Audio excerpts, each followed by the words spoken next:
नारायण नारायण नारायण शिव नारायण नारायण नारायण शिव नारायण नारायण नारायण शिव नारायण नारायण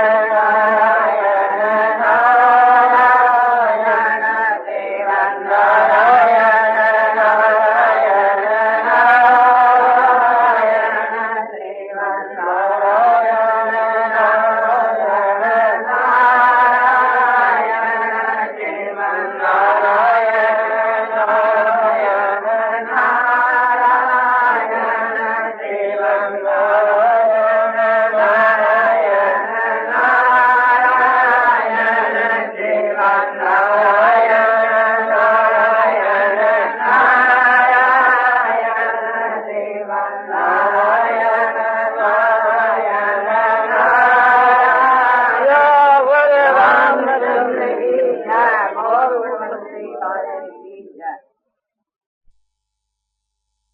ये समय की कदर करनी है। हर वक्त भगवान को याद करने का मुहावरा डालना चाहिए। इससे सहज में ही भगवान मिल जाते हैं। भगवान ने कहा है कि अनंतेता सत्संग योमांग स्मृति नित्य कश्यान सुलभ पार्थ नित्य युक्त ऐसे योगी न।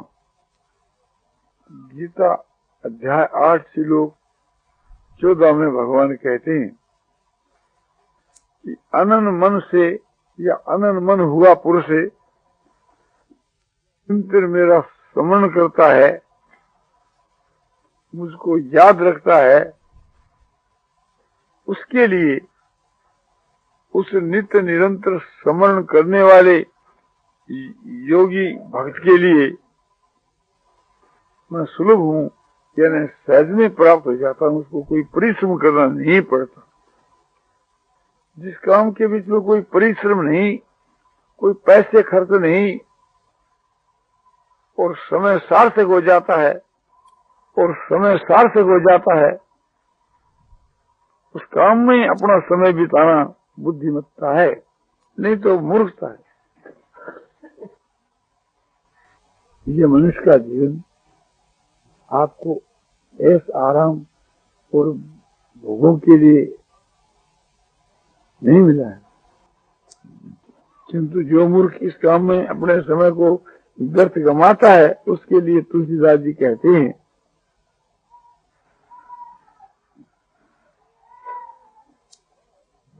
ताहि कबहु भल करगन कोई,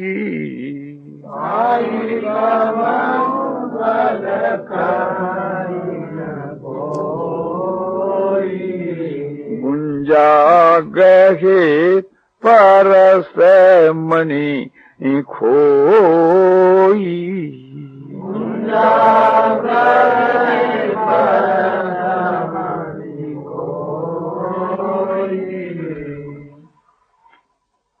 परसमणि यानी पार्स,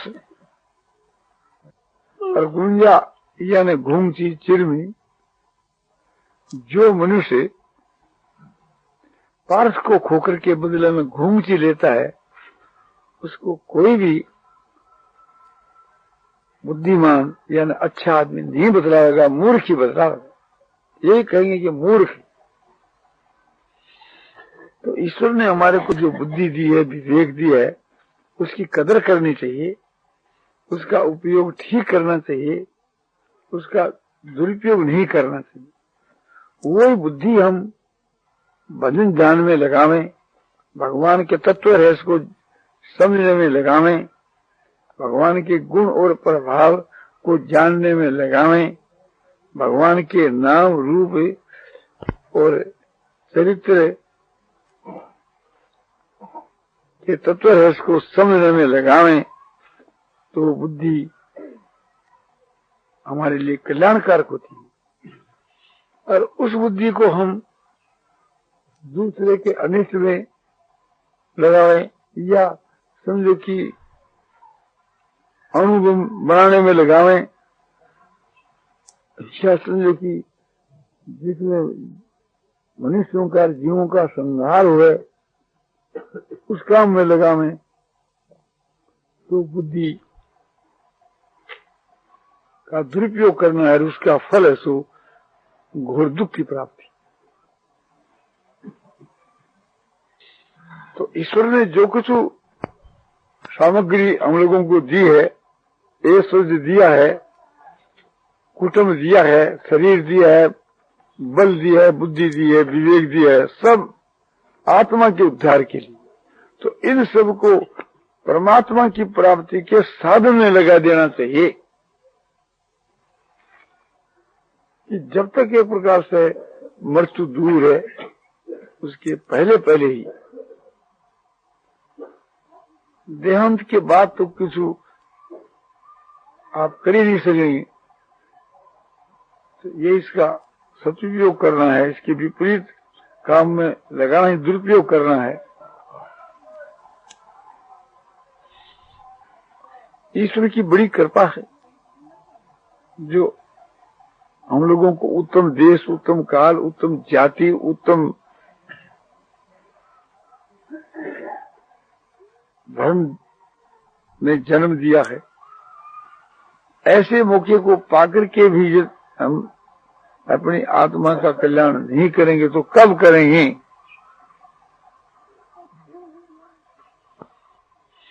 वही बुद्धिमान आदमी है जो अपने द्वारा अपने आप का हित करता है, हर वही मूर्ख है जो अपने आप का पतन करता है। इसीलिए भगवान कहते हैं कि उद्धरेत आत्मान आत्मनः,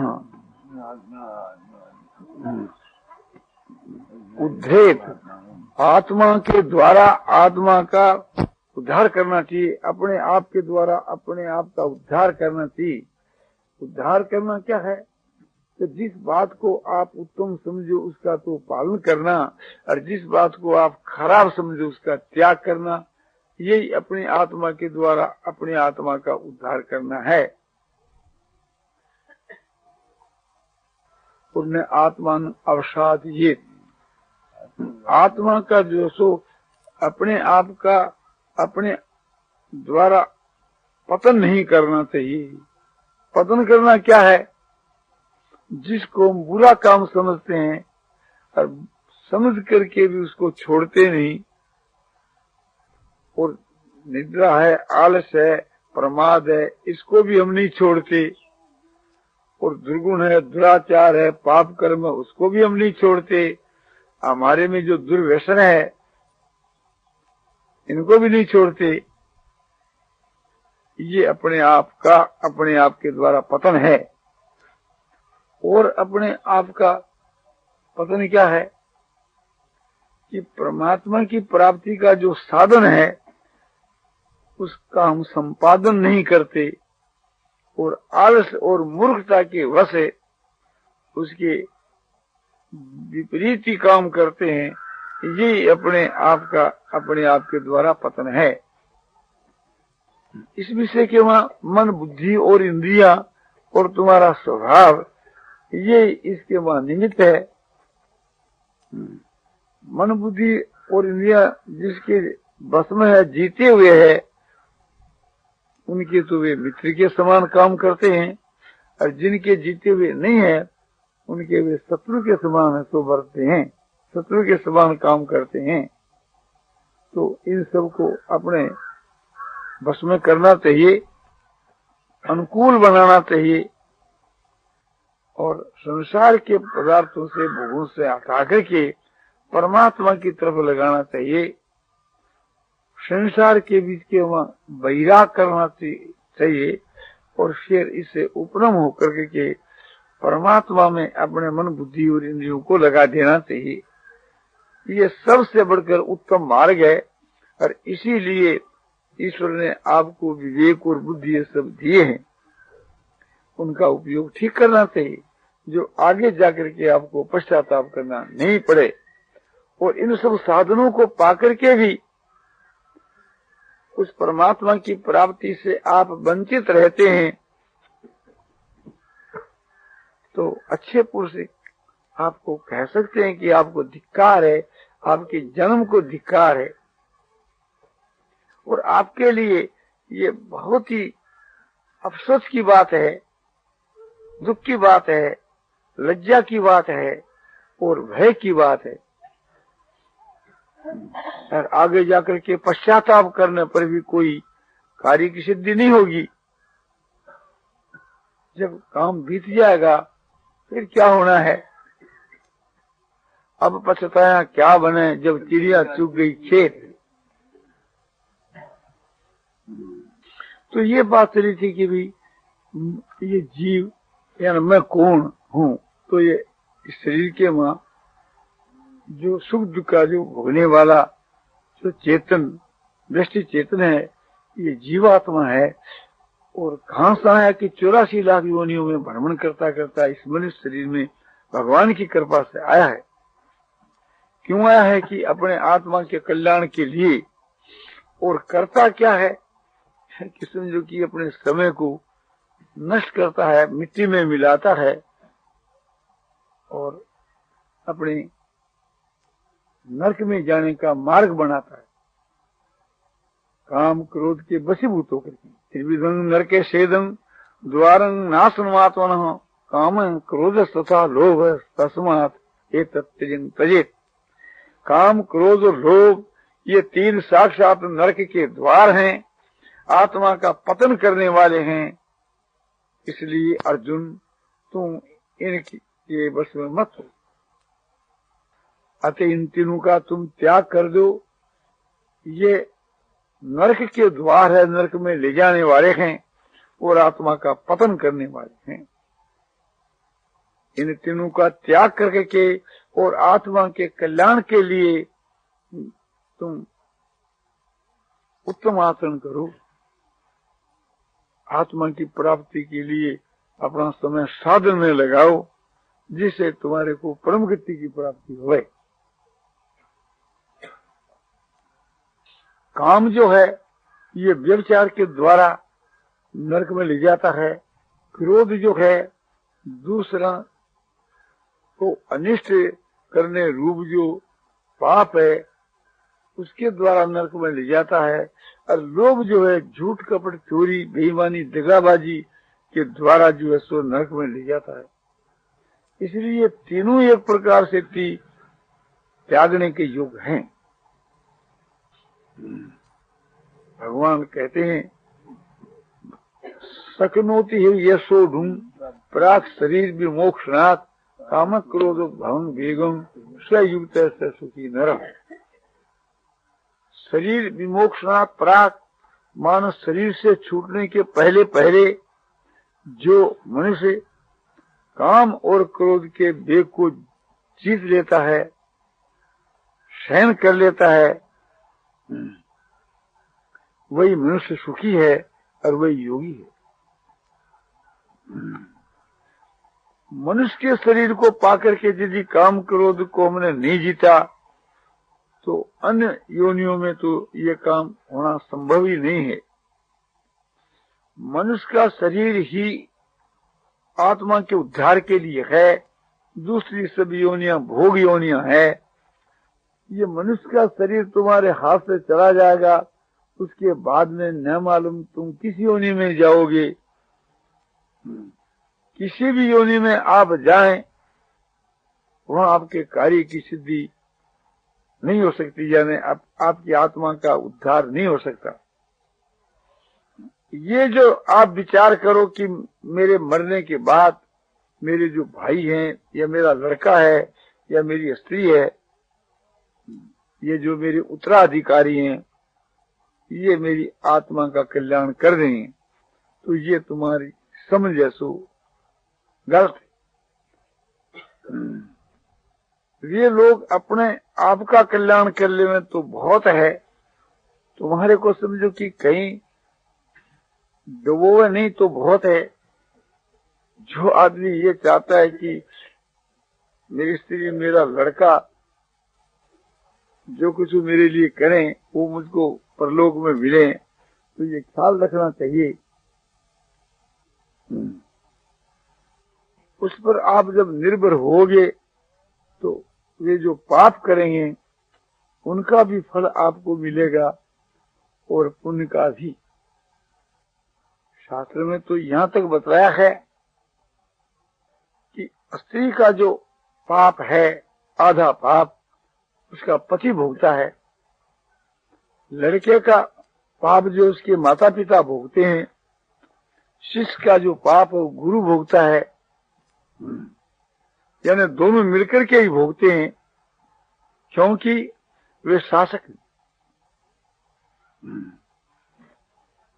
लड़के जो पाप करते हैं उसका जो अभिभावक है, शासक है, और उसको रोकता नहीं है तो वो भी साथ के माँ बाप का भागी है।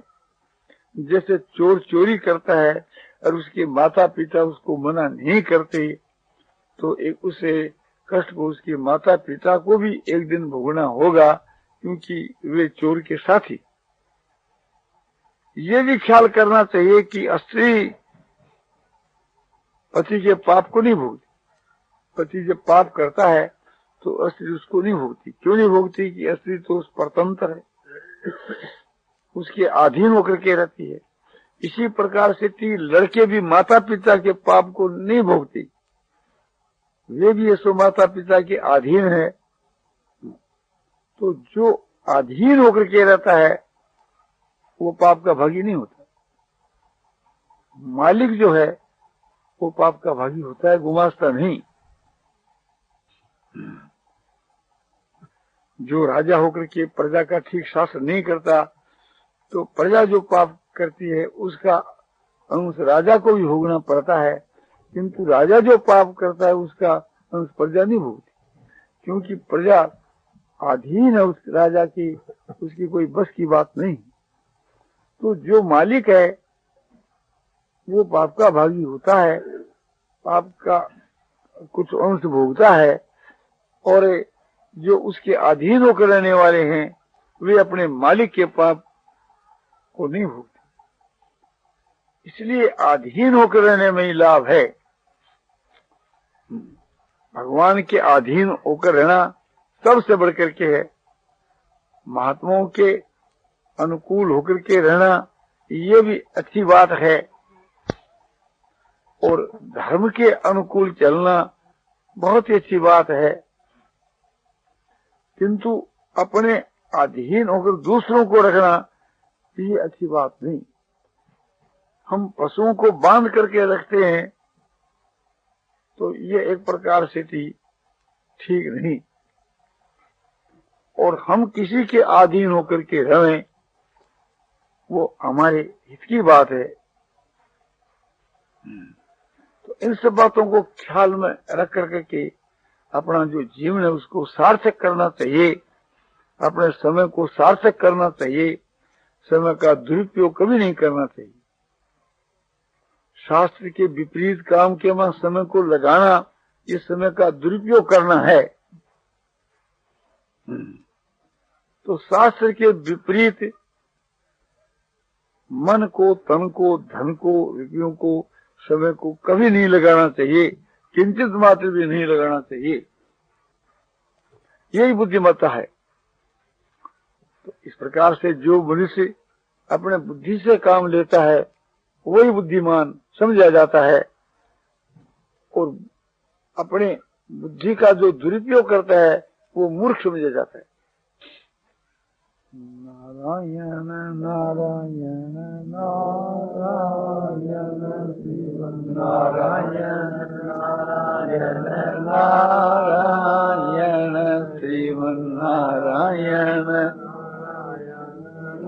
श्रीमन्नारायण नारायण नारायण श्रीमन्नारायण नारायण नारायण नारायण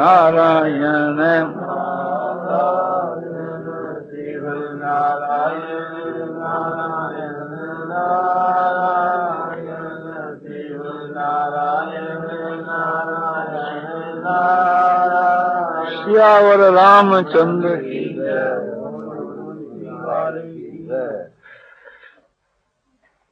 शास्त्र और महात्मा लोग हमको समझो कि बार बार चिताते रहते हैं। जैसे कमकस जो घोड़ा है उसको कोड़ा मार मार करके और सारथी उसको चिताता रहता है, इसी प्रकार से थी समझो कि संत जन हम लोगों को चिताते रहते हैं।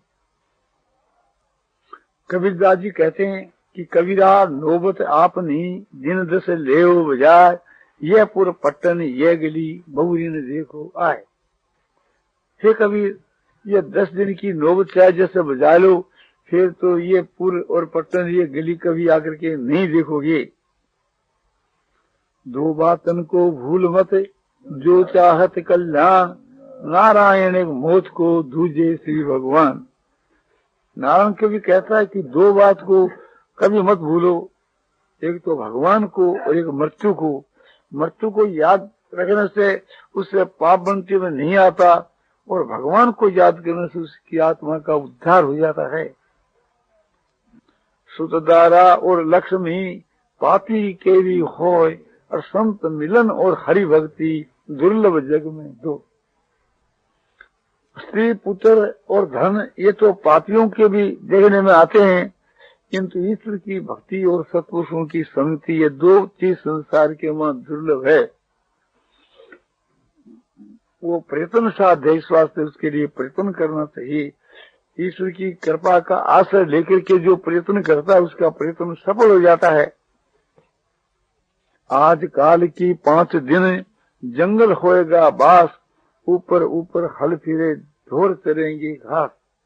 आज काल या 5 दिन यानी कुछ दिन के बाद माने जंगल में शमशान भूमि में वास होगा, और ऊपर हल चलेंगे खेत के बीच के वहां, और उस पर पशु ऐसो घास चरेंगे, ये दशा होगी। हाड़ जले जू लाकड़ी केस जले जू घास, सब जग जलता देख के भये कबीर उदास। तुम्हारी हड्डियां जो है एक प्रकार से लकड़ी की जो जलेगी, क्योंकि कबीरदास जी ने एक मुर्दे की हड्डियों को जलता देख करके कि कैसे जल रही है कि लकड़ियों की जूं, और उसके सिर के केस कैसे जल रहे हैं घास की जूं, ये देख करके कबीर के चित्त में उदासी आ गई कि एक दिन यही दशा तेरी होने वाली है। चाकी चलती देख के दिया कबीरा रोय, 2 पाटन बीच आय के साबुत बटान को। यह काल की चाकी चल रही है, दिन और रात इनके 2 समझो कि पाठ है, इसके बीच के में आकर के कोई बचता नहीं, सब एक प्रकार से पिस जाते हैं। तो एक दिन सबको मरना है, ये देख करके कबीर जी ये सो दिए। आज चलने सबका मेला हो, पकड़ लो कि एक प्रकार से चक्की चलो तो चलो काल की, किंतु जो बीच में जो किल्ली है उसका आसरा ले ले तो उसको कोई भय नहीं। तो मतलब ये है कि भगवान को आसरा लेने से फिर कोई भय नहीं है। वो केंद्र है, वो अपने किला की माफक बीच के वहाँ चक्की है। चक्की में बीच में आ जाते हैं सीधे के पास, हाँ वो बच जाता है। तो यहाँ किला क्या भगवान देख कर दिया कबीरा रोज, किले बीच अड़ो रहे बाल न बाको हो। वही बात वही बात है, नहीं, एक ही बात है, सबको एक ही मतलब है। आज कहे मैं काल भजूं, काल कहे फिर काल, आज काल के करत ही ओसर जासी चाल। आज कहे मैं कल से भजन शुरू करूंगा, परसों से शुरू करूंगा, इस प्रकार से करते करते समय सो बीत जाएगा, फिर कब करेगा। तो काल भजनता आज भज, और आज भजनता अब, पल में प्रलय होगी तो बहुरी भजेगा कब। तो काल भजने का विचार करता है तो आज ही शुरू कर दे, और आज का विचार करता है तो अभी शुरू कर दे, क्योंकि समय तुम्हारी मृत्यु आ जाएगी तो फिर कब भजेगा। केशव केशव कूकिए न कूकिए असार, और रात दिवस के कूकते कहूँ तो सुने पुकार। हे केशव हे केशव हे केशव, समझो पुकार लगाते ही रहो, और रात दिन पुकार लगाने पर कभी केसो सुने ही सुने, जरूर सुनेंगे, ऐसा विश्वास करना चाहिए। और आसार जो संसार है उसके लिए रोना व्यर्थ है कि पुत्र के लिए, धन के लिए, अपने शरीर के लिए, मकान के लिए, इत्यादि पदार्थों के लिए रोना है सो मूर्खता है। हम बोलते नहीं है हाँ, राम राम रटते रहो जब लग घट में प्राण, कबू तो दीन दयाल के भनक पड़ेगी कान। तो राम राम रटते रहो जब लग, माने जब तक शरीर में प्राण है तब तक। कभी तो भगवान के कानों में वो भनक जो है, तुम्हारी आवाज जो है सो पड़ेगी। इन सब बातों को ख्याल करके हमको सावधान होना चाहिए। ये संतों की चेतावनी है। संत महात्मा हम लोगों को चिताते आए हैं, चिता रहे हैं।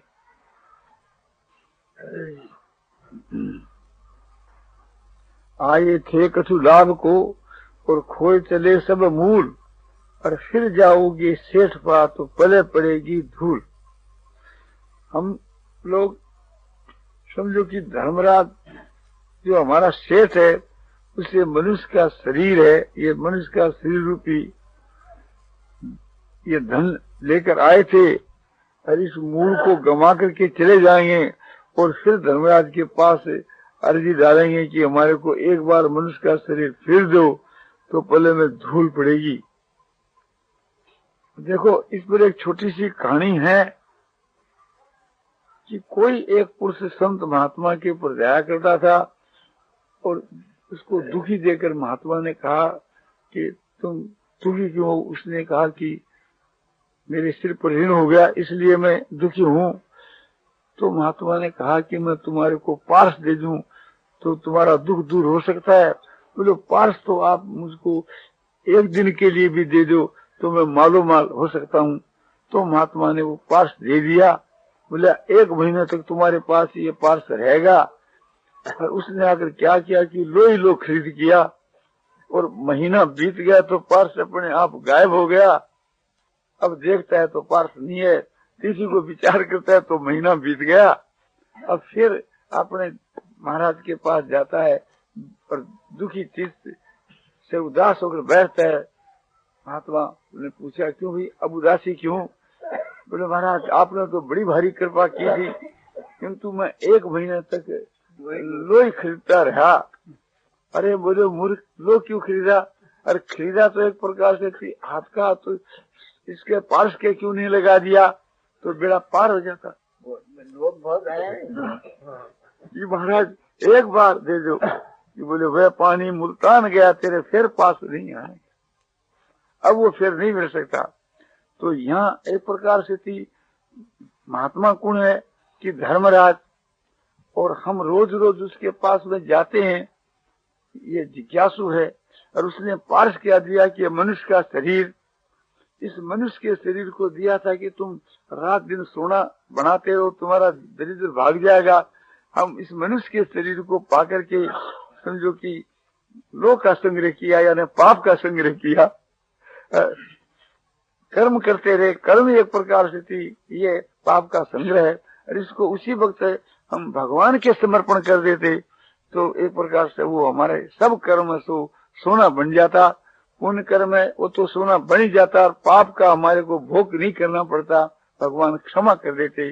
किंतु उस रास्ते से नहीं चल करके हम उल्टे रास्ते चले, उसका ये परिणाम है।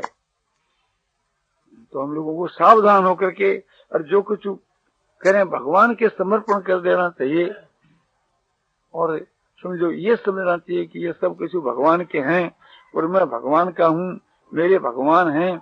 मैं जो कुछ करता हूँ भगवान के हुक्म से करता हूँ, भगवान के लिए करता हूँ।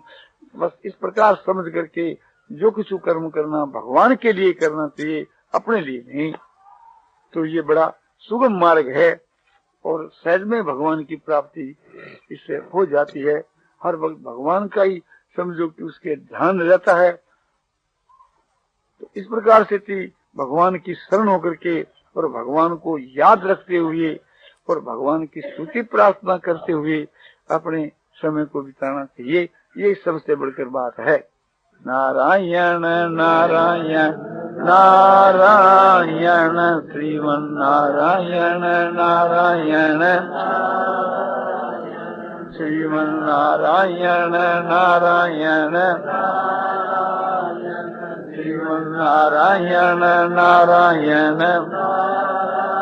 श्यावर रामचंद्र की जय। मोर मुकुट बंसी वाले की जय।